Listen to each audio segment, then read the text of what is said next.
Hello, welcome to the channel Why Stories. Enjoy watching. Angel, are you going to the wedding? There was a voice over his shoulder. The dark-haired man in the medical uniform turned around abruptly. He didn't see that there was someone else in the office. It turned out that the head of the department had stopped by. He was worried that someone invited to the new mayor's wedding might not come. Sure, the doctor replied. Angel had worked at the main city hospital for 15 years. He was a dentist. Those patients who were afraid of the dentist were ready to endure pain, but they waited for this doctor. He was good at his job and tried to make sure that people were not afraid. He was often invited to work in private clinics, and they promised a huge salary. But Angel did not like the pompous rich men, which he would certainly have to face there.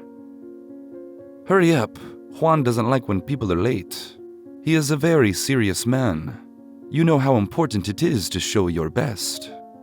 The head of the department reminded him and left. Juan was new in this city. He had been assigned here from the capital to put things in order. There, he was known for his anti-corruption activities and his transigence and incorruptibility. Juan was a middle-aged man about to marry for the third time. The nurses said he was a difficult man, extremely jealous and picky. These qualities helped him to get promoted, but they also prevented him from building a family life. Ambition and arrogance were all that Angel could see in him during his time in the hospital. The mayor had recently moved to the city and had come to meet the doctors to find out what was going on.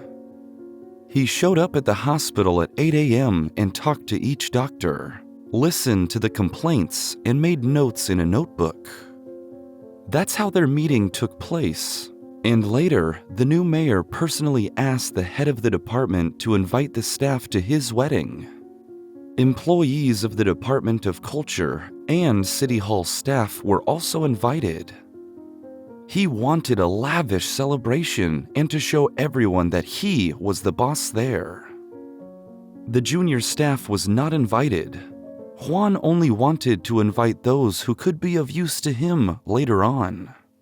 A very striking gesture that could have been interpreted ambiguously. But the new mayor didn't care much.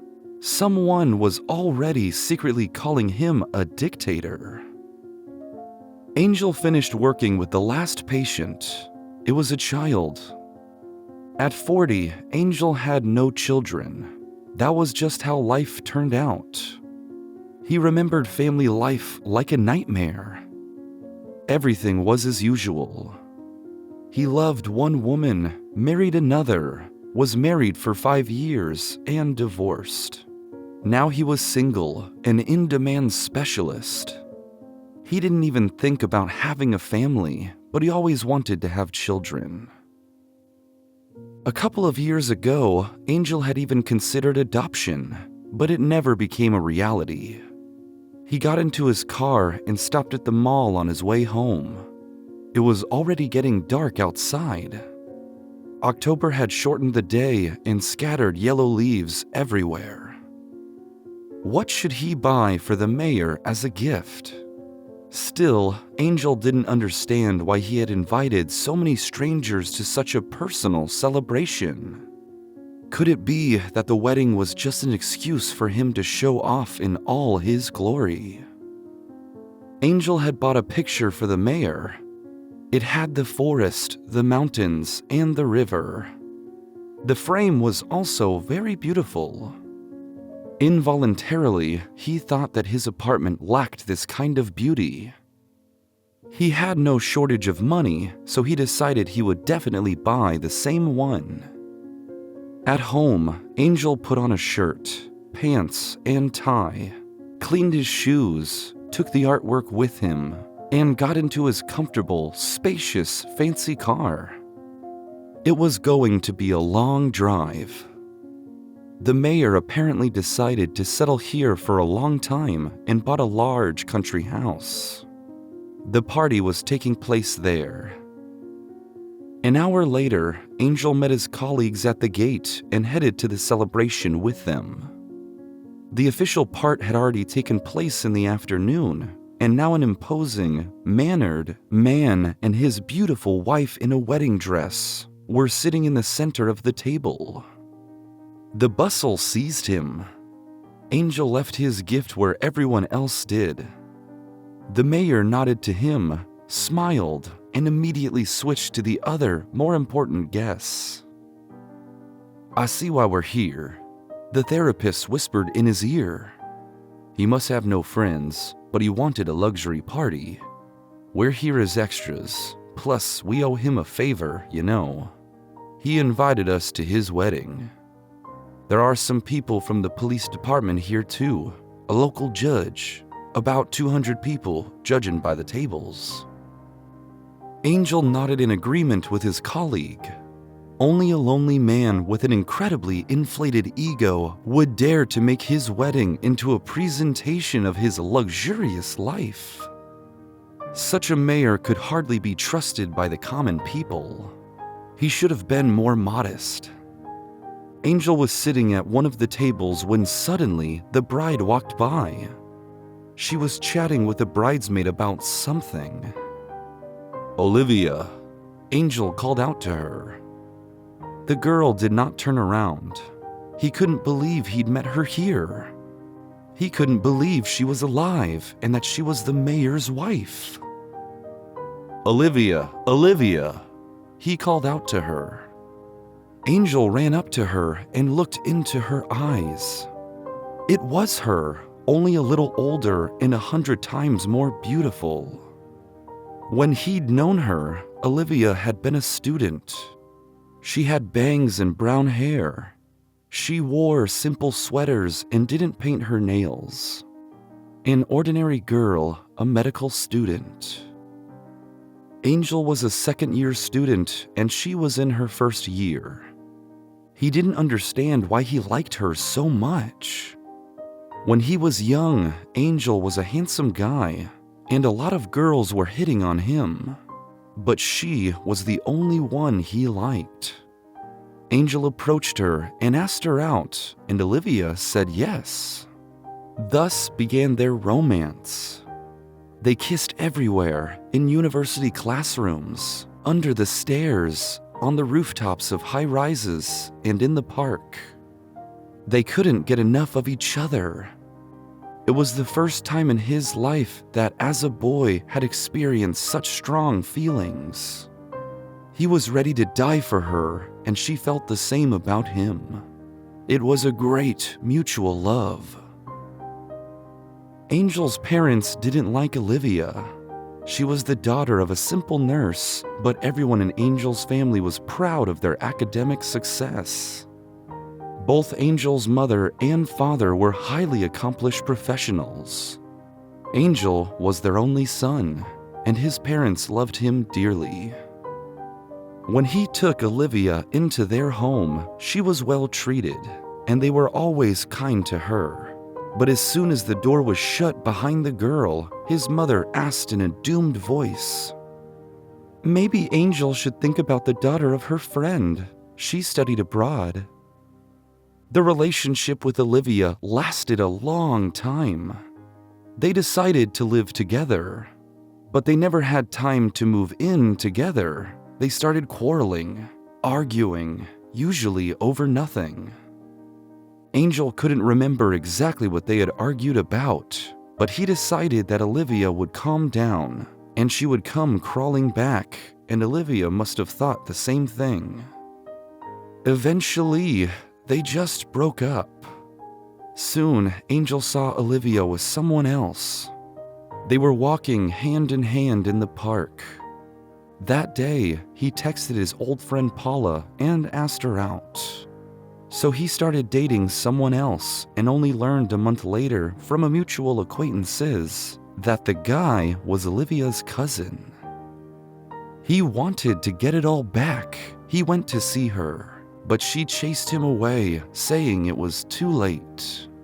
She couldn't forgive him for his relationship with Paula. It was a rough fight, and he never saw Olivia again. Angel married Paula a few months later. He wanted to numb the pain of breaking up with Olivia, but the marriage turned out to be a living hell because Paula was different, a stranger. She had a cold temper. A lawyer, an expert in divorce, she was always calm and reasonable. Angel, on the other hand, lacked fire, passion, and feelings. Nevertheless, his parents cherished Paula and were waiting for grandchildren. But the girl did not want to make a pause on her career. Work was the meaning of her life, and Angel felt he was no longer needed. He decided to get a divorce 5 years after the wedding. Paula only shrugged her shoulders, packed, and left. Angel heard that his ex, Olivia, had died. The news came when he and Paula had only been married for the first year. He didn't know the details. All he heard was that she passed away. Angel remembered the day he was told the news and still trembled. It was hard for him. After all, he had known Olivia's mother and often visited their home. But he did not go to the funeral. He could not force himself. His wife helped him to distract himself. They went into the woods with tents and spent several days there. As time went on, Angel accepted the fact that she was gone and that the story was left only in his memory. When he saw her at the wedding, he was speechless. He needed to understand what had happened to her and why everyone was saying she was dead. "Olivia, wait a minute," he shouted as he caught up with the mayor's bride. She turned around and looked at Angel with a questioning look. There was no hint on her face that she had ever known him. "Did you need something?" She smiled politely. Angel looked into her eyes. "It's me. Olivia, are you okay? You couldn't just forget me, or did something happen to you? Don't you remember anything?" Angel frantically searched for answers to the numerous questions. "I'm sorry, I'm not Olivia. My name is Patricia," the girl said. She turned to her friend again. Angel couldn't believe it. He walked back to the table and took a drink. Was he mistaken? No, it couldn't be. It was definitely her. He would recognize her out of thousands. Angel got up from his seat and walked toward the bride again. This time, she was alone at her table. "Look, I know you're married now, but I just wanted to know what happened. I mean, everyone here said you were dead." "What?" The girl freaked out. "What the hell are you talking about?" Her groom came to her scream. "What's going on?" he asked. "I know your wife. I'm sorry, I just wanted to talk to her. Olivia, tell me you know me. You and I have been seeing each other for years." The girl shook her head and hid behind her husband, and the mayor's nostrils flared with rage. "Man, you must be really drunk. Go have fun and leave my wife alone." Angel was beginning to lose his temper too. "Olivia." "She's not Olivia, she's Patricia. You're mistaken. Calm down or I'll call security," the mayor said. "Her birthday is July 8th. She likes cats. She got straight A's in medical school and has a big mole right here." Angel, to the shock of the guests, pulled back the fabric of her dress and showed everyone the birthmark. His heart was racing in his chest. He wanted to believe that Olivia was alive. "How did he know about your birthday and about the birthmark?" The mayor frowned. I have no idea, but I never attended medical school. I have an economics degree, and I'm not Olivia. The bride answered. The guests didn't understand what was going on, but the mayor wanted to stop this circus. Guards! He shouted. Angel was dragged into the street and pushed onto the pavement. His picture went flying after him. From the corner of his eye, he saw the head of the hospital shake his head. Tomorrow, he would have a difficult conversation, but it wasn't that important anymore. He saw her, and hope entered his heart. Why had she denied everything? Could she not recognize him? Angel hadn't changed much over the years, at least not to the point where anyone would stop recognizing him. All these thoughts haunted him on the way home. The sleepy autumn city was soothing. Angel thought the mayor might have spoken to him more calmly, and Olivia herself was a bit harsh. Puzzling over the reasons, Angel parked his car, went up to his apartment, and made some tea. It's better to think about it in the morning, he said to his big cat, and went to bed with him. A year ago, Angel had been given a Maine Coon cat, and now he was his most beloved living creature. He used to always say that cats weren't his thing, but Max broke that stereotype of him. Now Angel no longer remembered how he had lived without the huge, furry beast with a vicious appetite and a tendency to scratch his chair. The next day began, as expected, in the chief's office. What the hell was that all about? He asked instead of hello. It's a long and very personal story. I haven't figured it out yet myself. The dentist did not want to talk about it. There was a line of people in pain outside the office. Angel wanted to go quickly and relieve the patients of their pain, and it was better to treat teeth than to reveal his soul to the boss. After you left, the mayor had a long talk with his wife. Do you really know her? It seems you had a fight with them yesterday. The bride stayed with the guests for a while to distract them and then left, saying she was tired. The mayor certainly didn't want his wedding to be a scandal. You have no idea what kind of a man he is. He's very powerful. They say he was exiled here because they feared he would rise too high in the capital. And with his personality, he'd make Armageddon. He's a very cruel man. He beat his first wife. He beat his second wife too.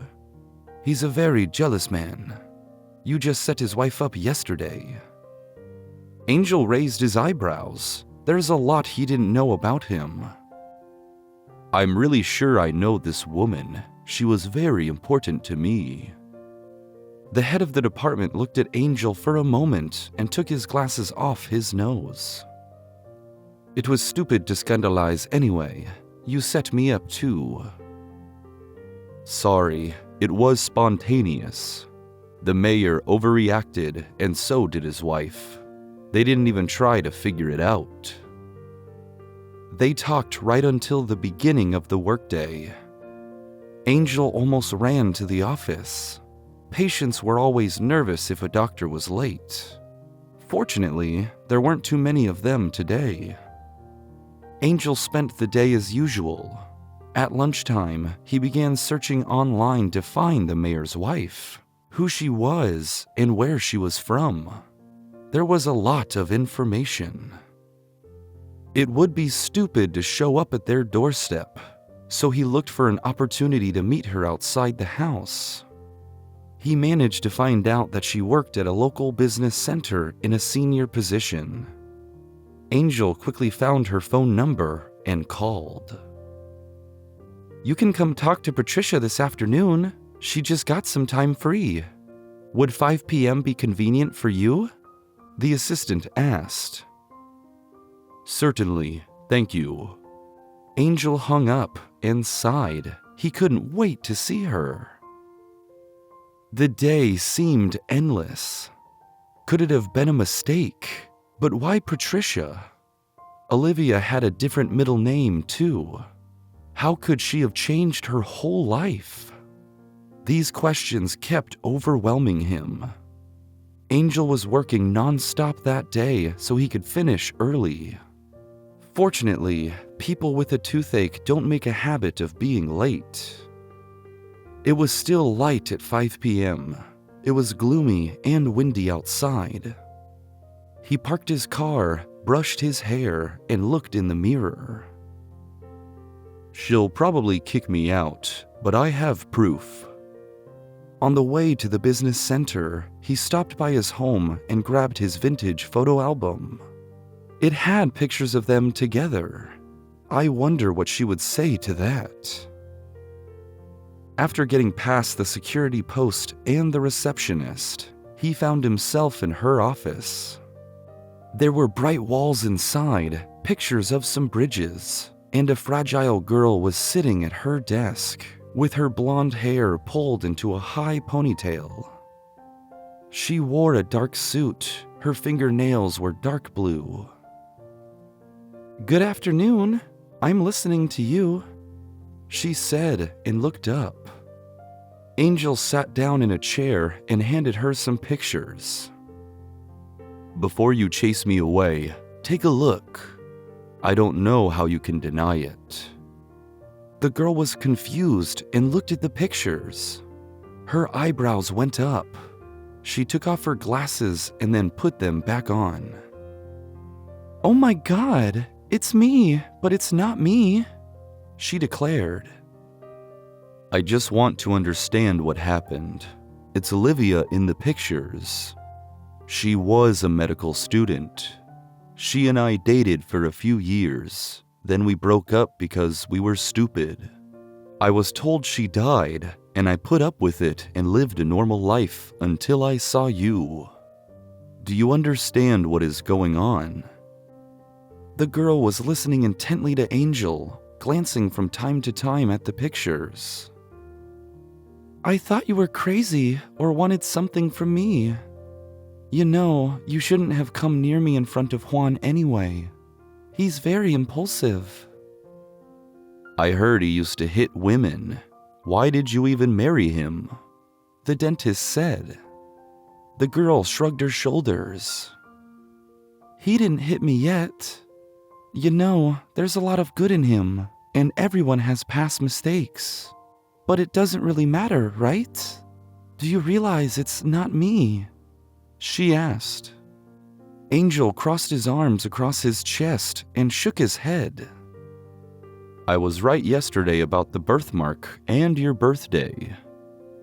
"Yes, but that information is publicly available." "God, do you still think I'm crazy?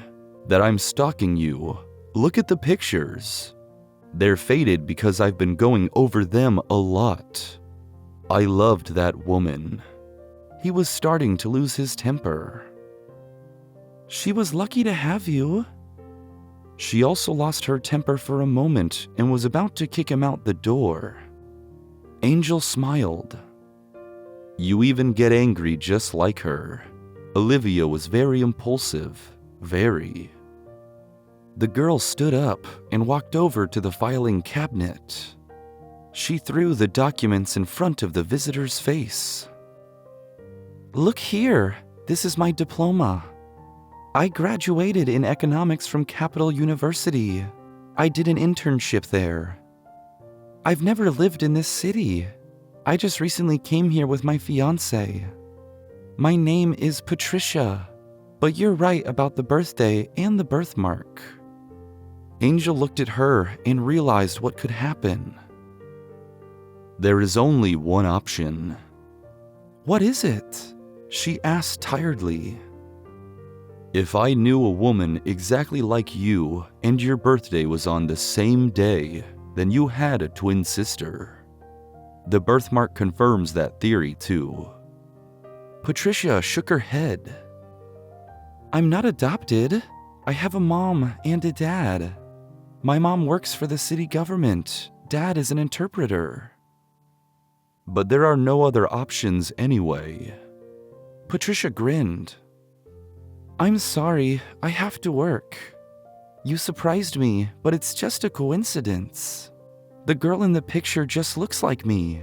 The birthdays are the same. It happens because there are only 365 days in a year, and a lot more people. I'm sorry, but I'm not your ex-girlfriend. I understand you want me to be, and that would mean she's alive. But that's not the case. I'm sorry, you see, it's all written here. She showed him her papers again. Angel pursed his lips and nodded. Patricia was silent, waiting for this to be over.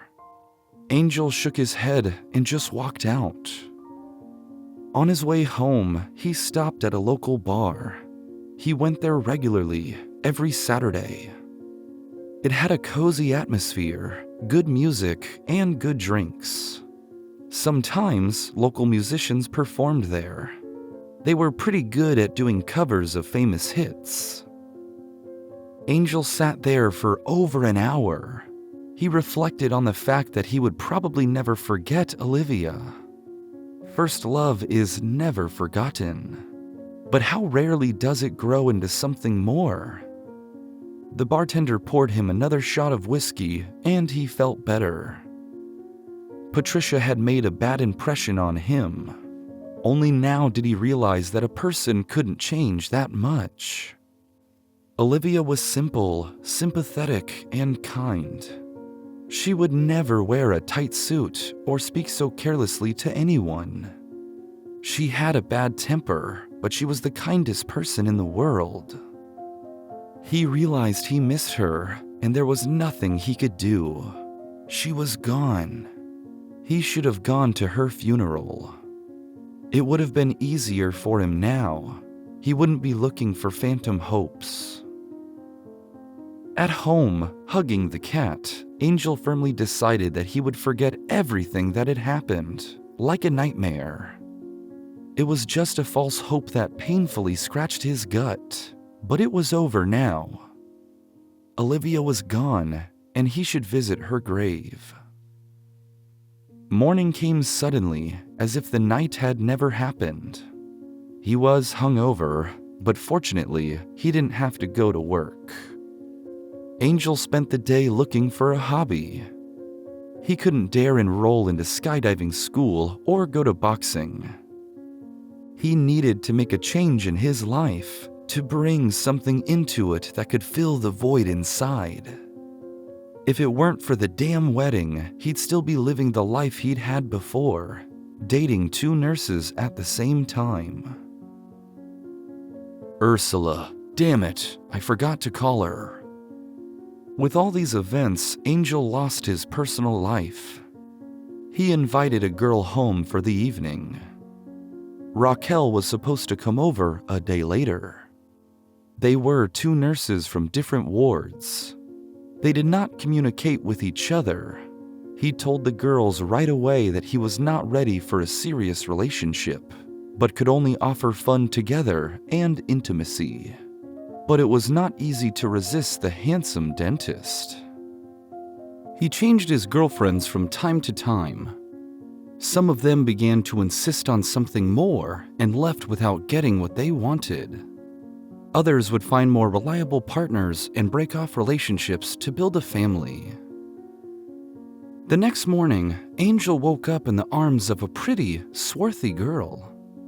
She was so petite, sweet, and unpredictable that Angel sometimes wondered how she was still single. He liked her, but his heartbeat was steady when she was around. "Good morning. Shall I make breakfast?" She asked with half-asleep eyes open. "Morning. No, I have cookies, bread, and butter. I like to have a simple breakfast." They ate. She looked good in his stretchy t-shirt. During breakfast and later, when Angel drove her to work, he looked at her and thought something was wrong with him. He'd been alone for a long time, and she was a beautiful young woman who couldn't wait to be with him. But as soon as he imagined that she would be around all the time, that she would wake up next to him every day, a red button inside him would light up. He wasn't ready for a serious relationship, or he just hadn't met the one and only yet. The workday finally helped him come to his senses. He decided he was going to sign up for boxing. He had been interested in parachuting for a long time.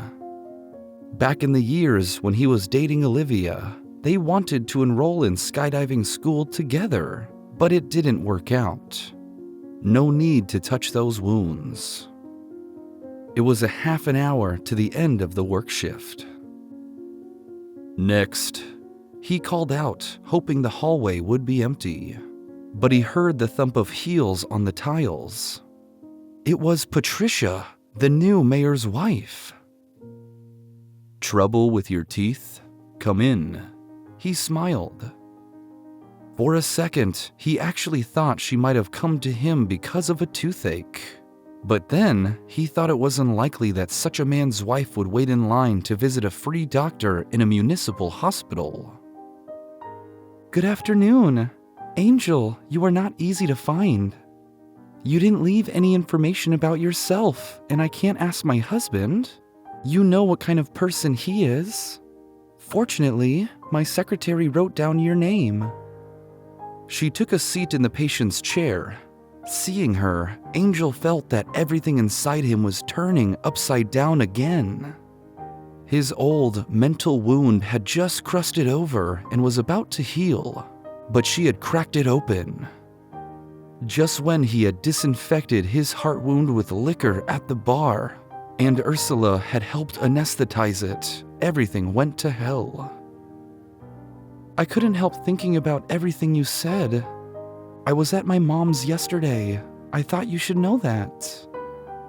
Angel frowned. Patricia now seemed nervous and confused. And where had all her gloss and pathos gone? "What should I know?" asked the handsome, tall, brunette man in a white uniform. "You know, I'm scared to death of doctors, and the sight of your chair makes me want to faint. Let's talk in the cafe, okay?" Angel nodded and began to change clothes. There were no more patients in the hallway. They came to the cafe near the hospital. Patricia ordered a mint tea, and Angel could hardly keep from ordering a whiskey. But he pulled himself together and only ordered a black coffee. "If you don't start talking, I'll die of curiosity," Angel said very seriously. The girl smiled. Today, she had a simple ponytail on the back of her head. She looked good with her blonde hair. Her makeup was simple but neat. Olivia had bangs, was brunette, and had no makeup. He kept comparing them in his head. "I'm sorry, I was at my mother's and asked her straight out about everything. I told her there was a girl who looked a lot like me, and I showed her the picture. You dropped it the day you were in my office." Patricia handed him a picture of him hugging Olivia, and Olivia laughed. He remembered the day they took that picture. They had a terrible fight that day, and then they made up very passionately. "And what did your mother say?" he asked without taking his eyes off the picture. "She said she gave birth to 2 girls. I had a twin sister, but she disappeared. It was a scandalous incident. The whole city was discussing it. There was an accident at the maternity hospital at the time. After a heavy downpour, the roof collapsed in one of the rooms. No one was hurt, but all mothers and children were evacuated. My mother had a difficult labor, and the children were moved to another building without her. She herself needed rest and treatment. Only when everyone was moved did the doctors realize that my little sister was missing. At that time, many people were suspected of her disappearance. The police checked everyone, but they couldn't find the person who did that. My mother thought the baby had died in the accident, but they just didn't mention it so they wouldn't prosecute. After all, somebody had to be responsible for something like that. So she decided she just hadn't been told, and she accepted it and tried to never think about it again. Angel listened to her and realized he was now talking to Olivia's sister. Olivia always said she wished she had a sister.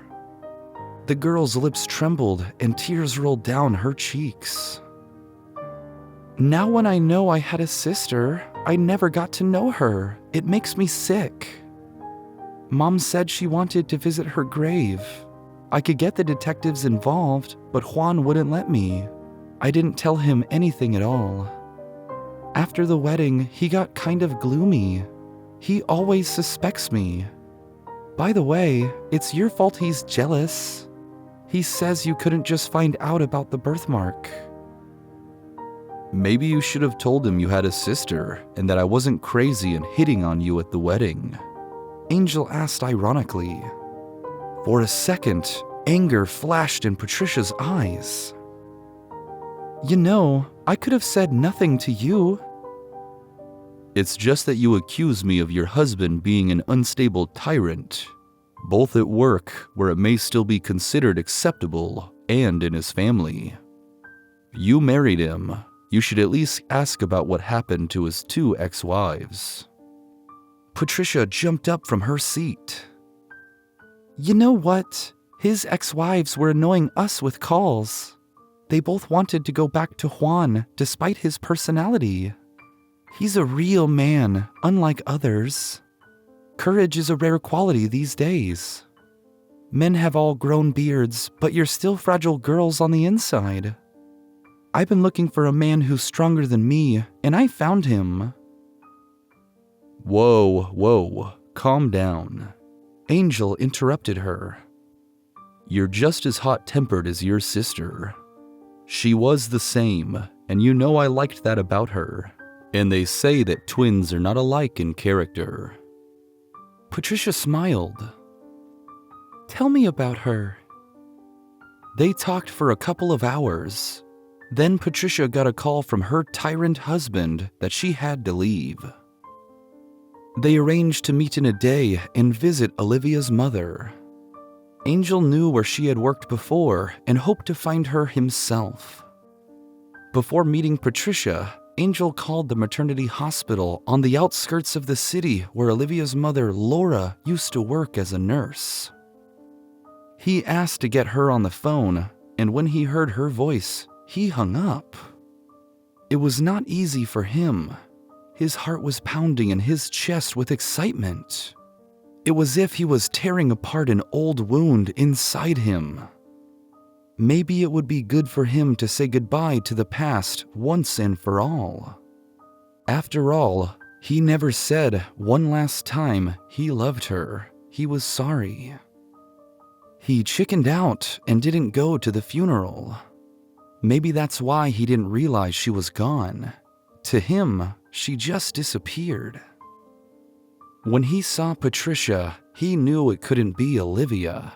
But there was still hope in his heart, and that was because for him, their story ended with ellipses, and he needed to finish it, to face his fear and say goodbye to the past. The weather was disgusting, with cold rain pouring down and the wind blowing the drops in all directions. It was the worst weather this year. Angel finished his last appointment and left the hospital. There, she was already waiting for him. She was wearing a purple raincoat and heeled boots. Her hair was neatly pulled together at the top of her head. "Why didn't you wear a hat? It's cold," he asked. Olivia always wore hats. Stupid, unfashionable, funny hats, and they all looked awful on her. "I don't wear hats," she smiled. At that moment, a beautiful, dark-haired girl in a light jacket appeared behind her. She called out to Angel, and he turned around. Ursula, hello, he said. The girl was clearly jealous. Patricia stood silent. Are you busy today? She asked slyly. A little. I have some work to do, but I will be free tonight. Ursula turned a disgruntled look from Angel to Patricia and back. No, not tonight, honey. She smiled charmingly, walked over to Angel, got on her toes, and kissed him on the lips. After that, she looked into his eyes and left without saying goodbye. I think you just got tagged, Patricia said as soon as Ursula got far enough away. They got into his car and drove to the outskirts of the city where the maternity hospital was located. I found out she still works there. Laura is a kind woman. Don't frighten her right away. Don't accuse her. You know she probably stole the baby, right? She works as a nurse in a maternity hospital. I'm pretty sure she worked at the Metropolitan Maternity Hospital where I was born. She stole my sister, broke up the family, and separated the twins. Angel slammed on the brakes sharply. If that's the way you feel, I won't even take you there, he said and crossed his arms. The car stopped and stood in the middle of the roadway. Other cars honked their horns to avoid the stubborn man.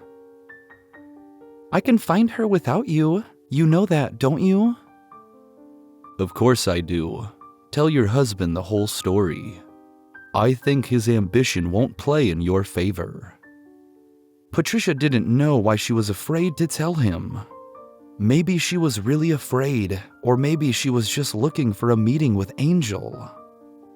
He was the kind of man women remembered, the kind of man who would get stuck in their hearts. Let's go. I promise not to eat her alive. She pursed her lips grudgingly, and he noticed it, and the association set him back to Olivia again. She was doing exactly the same thing. The car stopped in front of the maternity hospital. Angel looked at his watch. Soon, the shift would be over and she'd be out. Let's just wait. The awkward silence was interrupted by Patricia. Who was that girl? For some reason, I thought you were single. I am. We're in a non-serious, casual relationship. And believe me, she knows that. It's just not all girls were made for that kind of relationship, and not all men were made for marriage. I think you are talking about yourself, Patricia said ironically. So what makes you think that you're not made for marriage? Maybe you just married the wrong person. Marrying the wrong person can leave a negative imprint. Actually, I'm talking about your husband. Patricia wanted to object and was just about to boil over from his last words when suddenly people started coming out of the building. There she is, let's go, Angel commanded, not giving her a chance to tease. They walked quickly toward her, and soon the aged woman saw the tall, handsome Angel in front of her. The wind was fluttering his hair. He didn't even have time to button up. Patricia stayed behind. Hello, Laura, he said. Everything inside him broke off. He'd been so afraid of this encounter. Angel, what are you doing here? She was surprised. I came to see you. I wanted to talk about Olivia. The woman was surprised. Well, she said with a shrug. Then her gaze fell on his companion. She was looking at Patricia and seemed about to faint. This is my friend, Patricia, he said. Everyone froze, afraid to say anything. Laura was as pale as a sheet. She walked over to the girl and touched her face. Oh my God, Olivia! My name is Patricia, the girl said. The woman lowered her eyes. She realized everything and cried. Laura, I reacted the same way when I saw her. At first, I thought it was Olivia. I wasn't at the funeral, and I wanted to believe that Olivia was alive. The woman was crying and looking at Patricia. Let's go somewhere and talk, okay? She asked, and Laura cried even harder. Angel understood. Patricia's voice was exactly the same as Olivia's. 10 minutes later, they entered the apartment where Olivia used to live. From the walls, Olivia's pictures with a black corner were staring at Patricia. It was creepy, and she started to tremble on the inside. Patricia showed no weakness, but she was very vulnerable, and her nervous system had been crippled since childhood. Laura made tea. A single dim light bulb lit the kitchen. It hadn't been renovated since Angel had come here to see Olivia. I took her from those people, from your parents. I remember your mother coming to the maternity hospital in tears. Your daddy was a tyrant. He beat her even when she was pregnant. She had abrasions and bruises on her arms and legs. She cried that she wanted to leave him, but now she certainly couldn't. She gave birth, and the doctor told her she couldn't have any more children. She had some kind of congenital abnormality, and pregnancy, especially with twins, was a risk. She told the nurses that he insisted on having a child. He wanted an heir son. When he found out that there was going to be 2 daughters, he stopped talking to her. She had already given birth to you, and he came to visit, and I heard them talking. Your mother told him she couldn't give birth anymore, and he started accusing her of not being a woman, that he didn't need her with 2 girls. He promised to kick her out of the house, and that was a big scandal. Your mother cried so much that she had to be transferred back to the ICU. The doctors wouldn't let your father in the hospital. Angel listened to this and couldn't believe it. You didn't tell me you had such a father, he said. So what? Patricia shrugged her shoulders. So you choose the same kind of husband. That's strange. You know, Laura, Patricia has exactly the same husband. A tyrant and a jealous man who beats women. Angel went off topic and switched to Patricia's personality. She was embarrassed. Maybe you can lecture me later, free-spirited lover, she mocked. Laura sighed intermittently and continued the story. 3 mugs of hot tea were waiting on the table, but no one took a sip. Everyone was so tense. I took Olivia away when I heard your mother's words. She said she wanted to give up one of the girls for adoption, just like that. I don't know if she would have taken that step or not, but she was asking for the doctor how to do it. And then there was that terrible accident. I grabbed the baby girl and left with her through the garden. It was dark, no one saw me, and there were no cameras at the time. I took the little girl home to my mother and told her everything. I couldn't have children, and she supported me. Then your father got mad and started looking for the baby, and I knew I had to leave.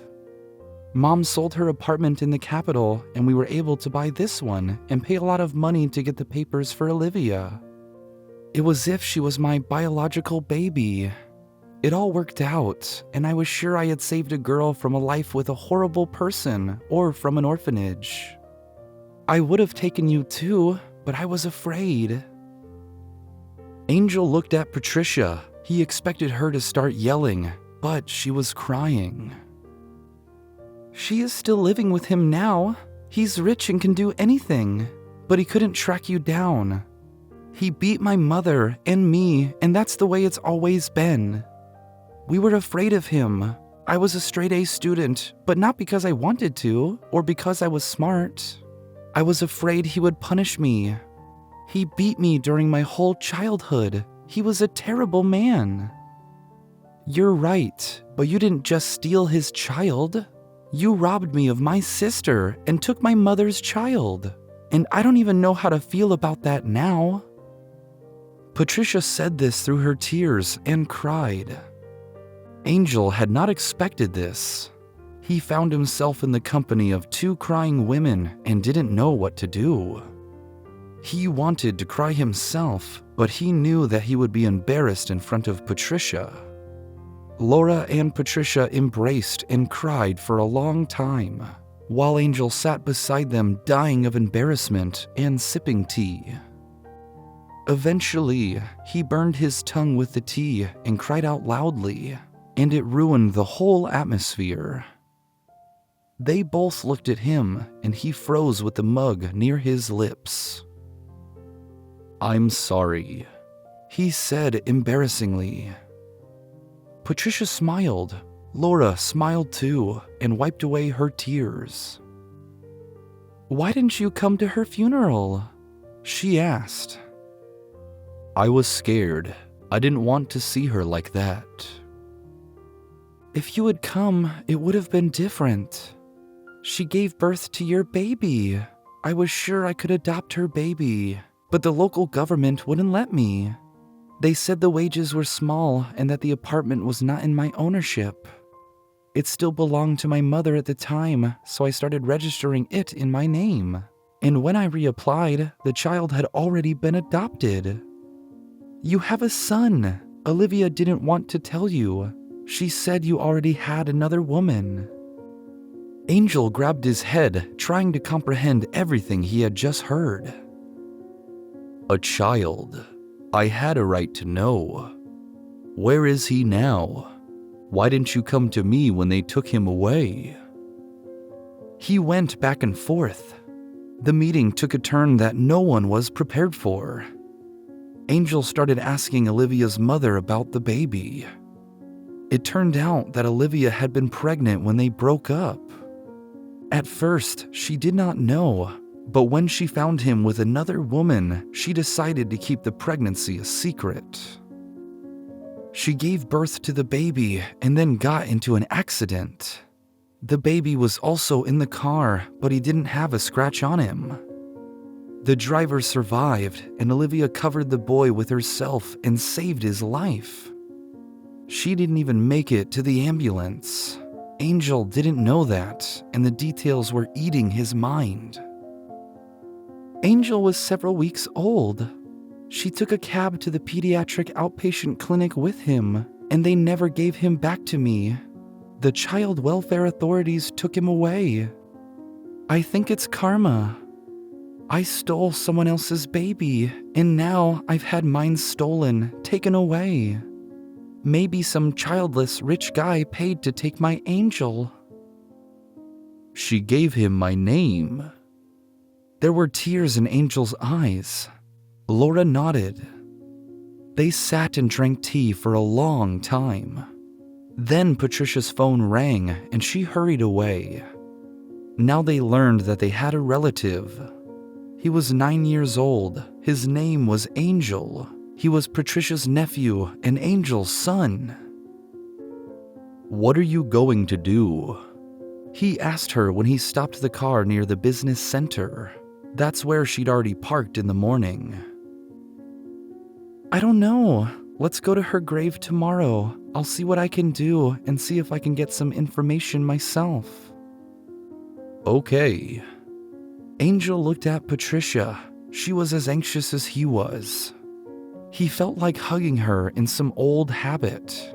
That's what he always did before when he saw a worried look on Olivia's face. She also hesitated a little and looked at him in a different way. In the evening, he couldn't calm down.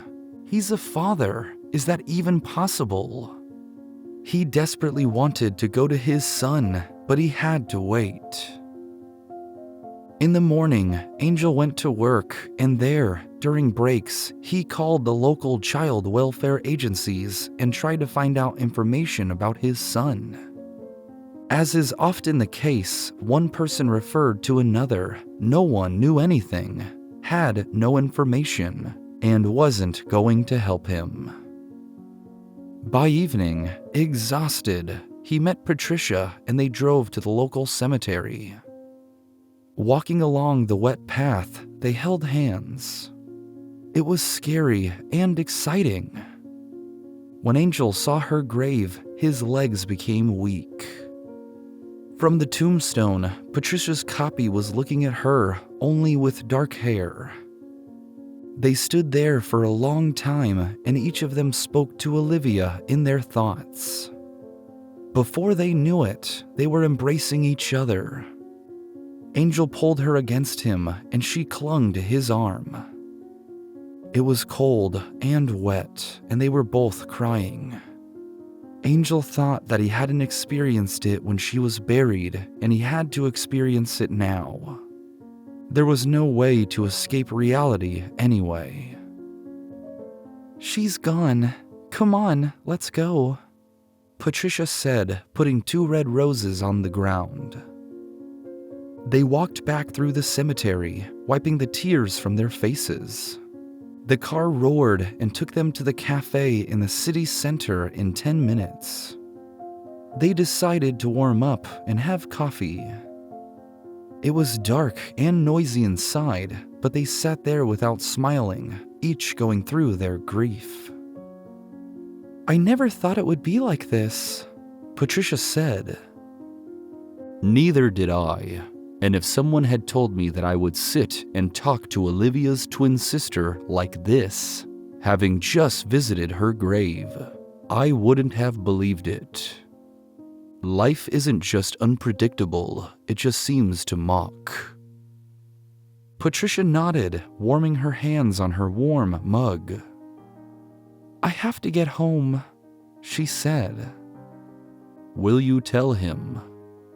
There was a pause. "I don't know." They left the cafe. Angel didn't know what happened to him. He took Patricia's hand and asked the question that had been tormenting him for a long time. "Why are you with him? Are you crazy? Your father beat your mother, and you found someone just like him. God, why?" She was confused and shrugged her shoulders. "I don't know. I guess all girls look for men who look like their fathers." "You're afraid to tell him that you have a twin sister, you have a nephew. Is that the life you want? Do you really need that adrenaline? Do you need that fear? Do you want to get beaten up?" Angel went wild. He held her hands and almost screamed. Tears spurted from her eyes. "I don't know. Stop it." Patricia pushed him away, and without expecting it, he hugged her and pulled her against him so tightly that she wouldn't break free. He didn't understand why he did it, and she didn't understand why she didn't want him to let her go. She warmed in his arms and calmed down. He let her go and looked into her eyes. She wasn't wearing high heels today and barely reached up to his chin. "You put your arms around me, but you see her in front of you," she said resentfully and walked away. Angel got in the car and grabbed his head. He realized that this was how they always fought with Olivia. She was probably right. He saw Olivia in front of him and his feelings reignited. His subconscious refused to understand that this was another person. Angel arrived home in total confusion. He fed the cat, petted him, and collapsed in front of the TV to some horror movie. At night, he had nightmares. He woke up in a cold sweat, not really remembering what he had seen. Angel had some tea, talked to the cat, and then sat back down on the couch in front of the TV. This time, he decided to watch a good old-fashioned comedy. This helped him to sleep until morning. The day rewarded Angel with a headache and a dozen screaming patients. Yes, you're in pain now, and it will hurt and stop. And I'm hurting now, and will always be hurting because I saw Olivia's grave yesterday. And I think I really like her sister. But is anything possible between us? I mean, she's married, and she thinks I only see Olivia in her. What if she's right? His thoughts were endless. Usually, he talked to his patients and distracted them, but today, he needed someone to distract him. The problem was, also, that he didn't know if Patricia would call him. Maybe he had hurt her feelings yesterday. But she called, making an appointment at the same cafe. Angel arrived and saw her at the table. He sat across from her and looked at her guiltily. "I'm sorry," he said. "It's okay," she shrugged. He no longer saw that cold businesswoman in front of him. She had become more human with him, simple and kind. He realized that her coldness was only a mask. Inside, she was very different. "Are you sure?" "I'm sure. I found my nephew. I hired the detective. I didn't tell my husband. It's his employee, but I asked him not to say anything to Juan. He found Angel in a few hours. He's still at the orphanage. They didn't let a grief-stricken nurse adopt him, just because she didn't have her own apartment. Then he was moved to another orphanage. They have lost some papers and said to Laura they couldn't find him in the database. So, most likely, someone adopted him. But Angel had a note that he had relatives who could adopt him. Such children are rarely adopted.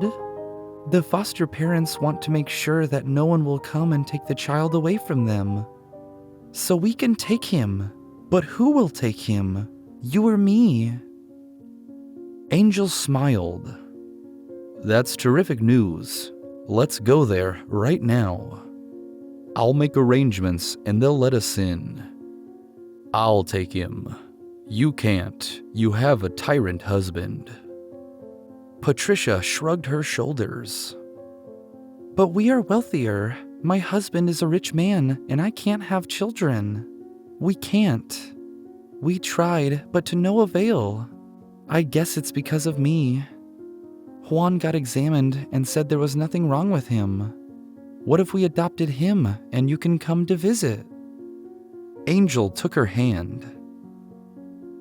"That's my son. Patricia, come on. I'm not giving him up to anyone. You can visit him whenever you want, and your husband won't even know anything about this. You don't have to tell him if you're afraid, although I don't understand what you're afraid of." Suddenly, Juan came through the door of the cafe. He saw that they were holding hands and walked towards them. "Juan!" Patricia got up from her seat. "You thought Santos wouldn't tell me. I found out everything about your meetings. You're such a bitch," he said and slapped Patricia on the face as hard as he could. Angel jumped up and punched Juan back. A fight broke out. Patricia screamed, begging them to stop, but Juan was out of control. He punched and kicked Angel around the cafe, then continued outside. The waiters tried to stop him, but jealousy clouded his eyes. Juan stopped only when a policeman ran up to him. He came to his senses and slipped money to the waiter to make amends. Patricia sat beside Angel, trying to bring him to his senses. "What have you done?" she cried. "So, do you love him? Your sister's fiancé, whom he left with the baby, and now you go to see him every day? I found out everything." "It's not like that," she cried. One of the visitors called an ambulance. Patricia and Angel were taken away. "Are you going to file a police report?" the female doctor asked.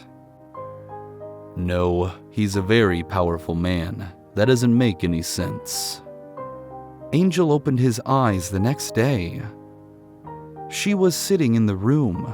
He smiled and realized that it hurt to smile. "Hi." "I thought I was going to have to visit another grave."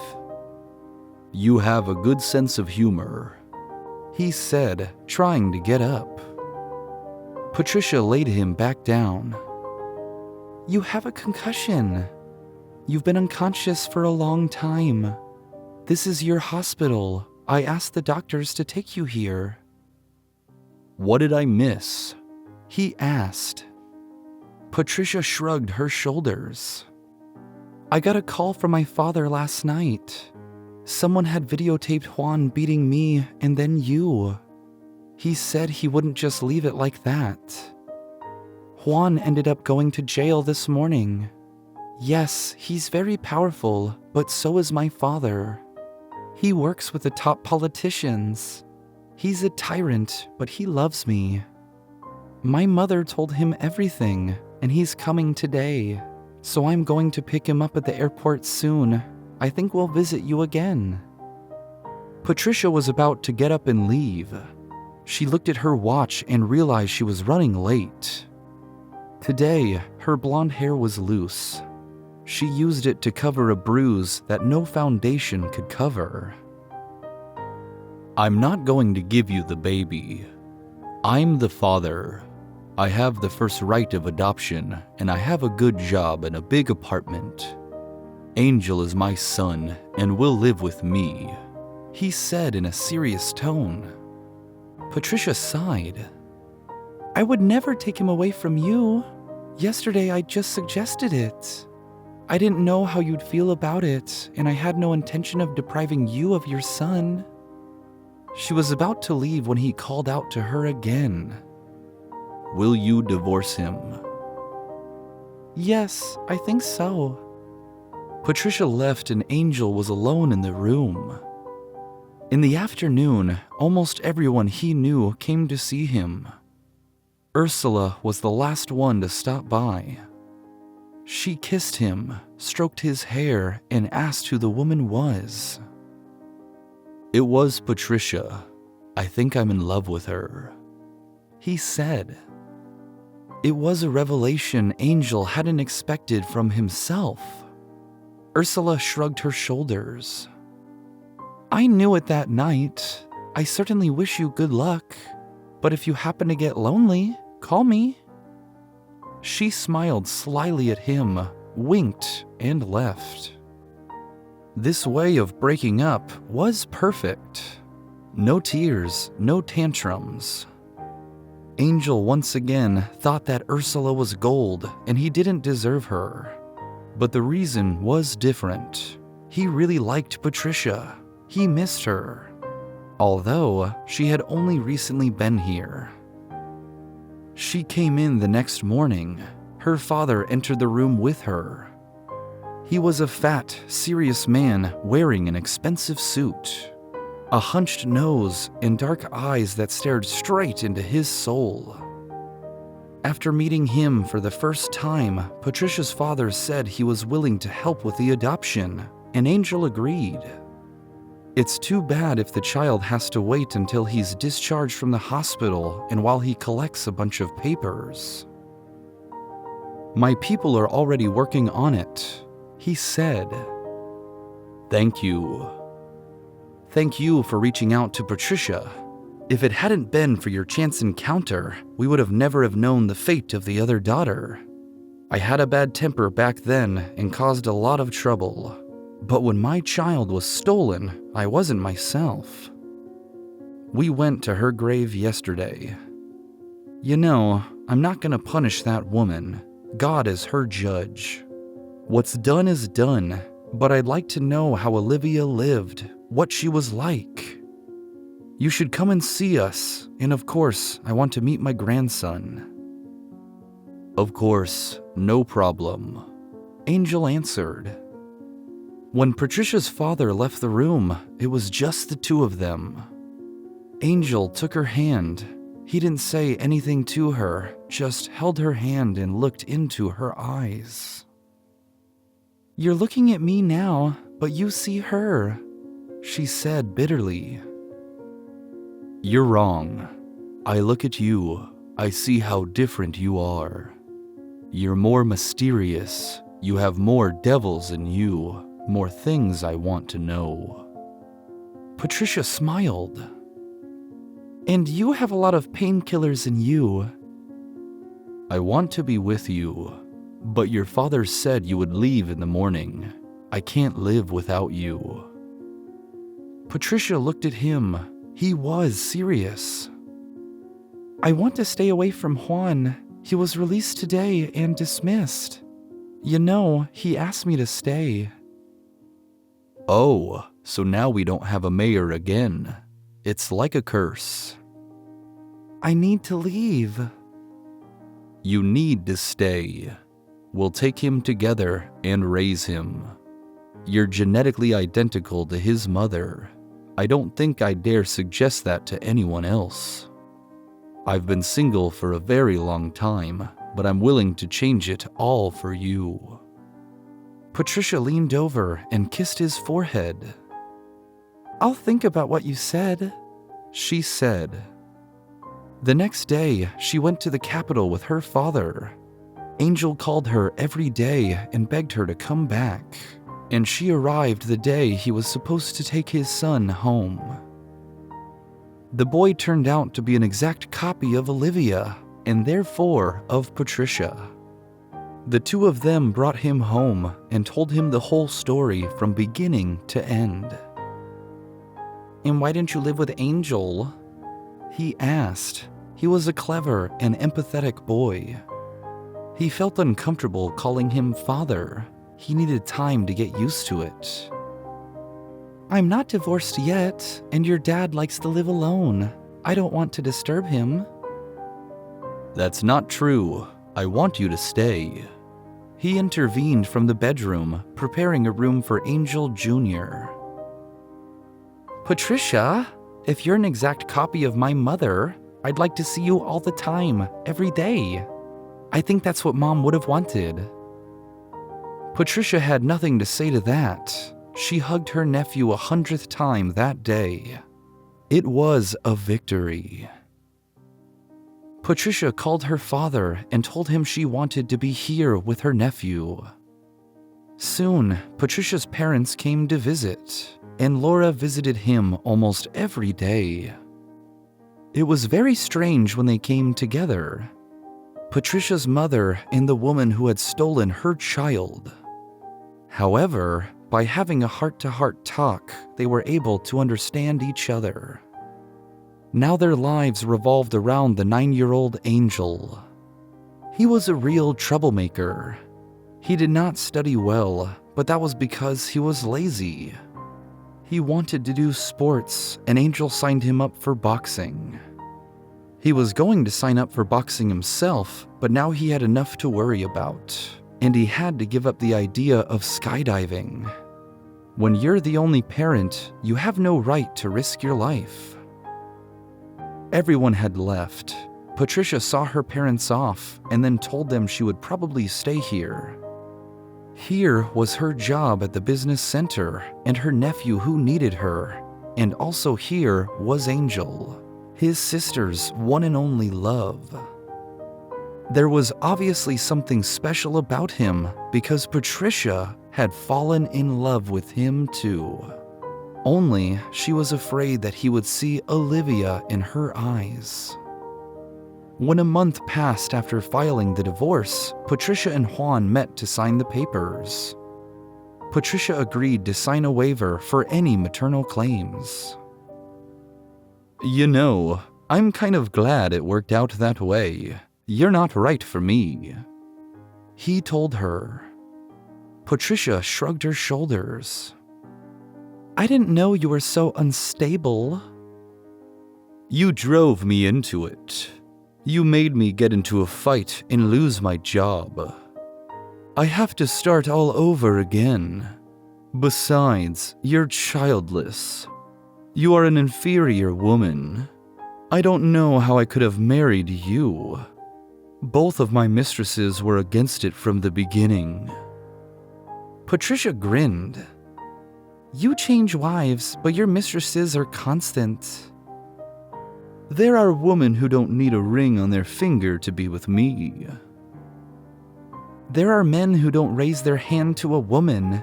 Goodbye." She turned and walked away, giving him one last cold look.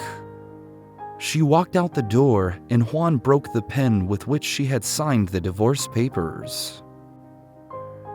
Angel and Patricia were soon married. They had a real family. Angel Jr. took his father's last name and his middle name. He originally had other identities. Olivia gave him Angel's name but decided to keep her last name. Apparently, she was angry with Angel for not having him around. Soon after the wedding, Patricia got pregnant. She had a beautiful baby girl. Patricia's parents asked to name her Anna. That was the name they wanted to give her sister before she was stolen. Laura hinted that it would be a good idea to name their daughter Olivia, but Patricia gave her a completely different name, Augustina. "I want her to be a winner. May she have a strong character and a destiny unlike me or my sister." Angel smiled and hugged his wife. "What's wrong with your destiny? Are you not happy?" "I am happy, but I have lived my whole life without knowing my sister. Besides, I was used to living with a tyrant. After my bossy father, I found a husband like him, and he almost killed you. You know, I didn't tell you, but I was so frightened for you that day that my hands were shaking, and I wasn't thinking straight. I almost fainted. I thought he'd killed you, and then I felt you breathing, and then I finally admitted to myself that I was in love with you." Angel hugged her even tighter and kissed her. "You are the most amazing woman in the whole world. I think that all my life decisions led me to you. I guess we were meant to be together from the beginning." They stood looking at little Augustina, and Angel stood next to them, smiling happily. If you're enjoying it as well, leave a like and subscribe to the channel.